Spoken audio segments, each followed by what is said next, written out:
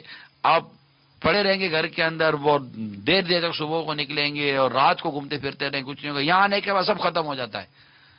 نہ رات کو باہر گھومتا ہے، نہ صبح کو دیر تک سو سکتا ہے. اپنے کپڑے خود دھونے ہوتے ہیں، اپنا کام خود کرنا ہوتا ہے، سارے خود ہی کرنا. کوئی کسی کا مطلب وہ نہیں ہوتا. یہ بھی بتا دو کہ ان ملکوں میں جا کر جو لوگ شادیاں کرتے ہیں، ان میں ایک تعداد ہوتی ہے کہ جو خود بھی نوکری کر رہے ہوتے ہیں، ان کے بچوں کی امی بھی جاب کر رہی ہوتی ہے. یہ پھر بچے جب بڑے ہوتے ہیں تو وہ بھی جاب کر رہے ہوتے ہیں. یعنی یوں سمجھیے کہ پوری فیملی جب تک نوکری نہیں کرتی، جاب نہیں کرتی، چھوٹا سا گھر چلتا نہیں ہے. کوئی گھر بھی اتنے زیادہ بڑے نہیں ہوتے، چھوٹا سا گھر بھی نہیں چلتا.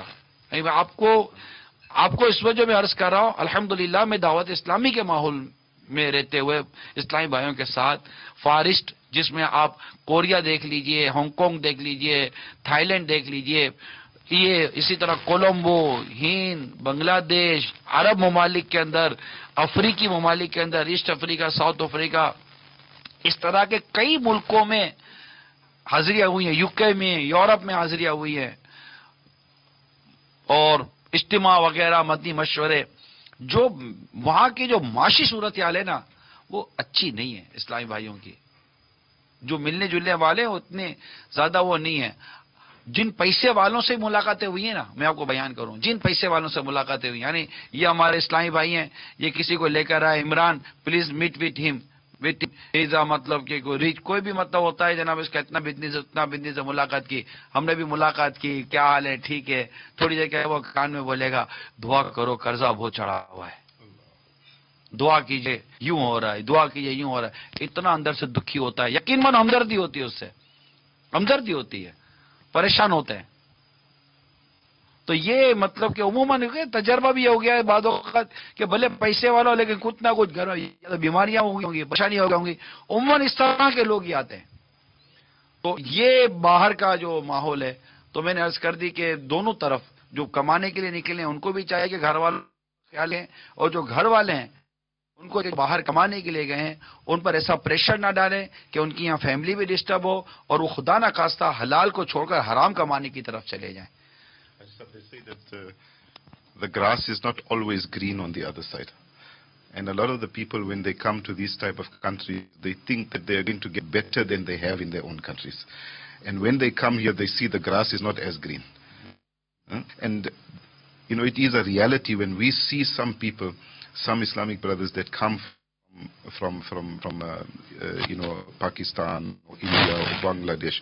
When they work, you know, we think to ourselves that what condition must they be living under there that they are willing to endure such pain and suffering here. And then when you ask them, they were actually living better lives there than they are living here right now. But they don't even have the money to go back home. And you know, it is our experience also that some people even beg for money just to return back home because the experience was so bad in these countries. ہر ملک تقریباً ممالک کا میں نے یہ عرض کی نا، ہمارے یہاں میں بھی مانتا ہوں کہ نہیں اتنے سارے مواقع، مجبوریاں ہوتی ہیں، پریشانیاں ہوتی ہیں،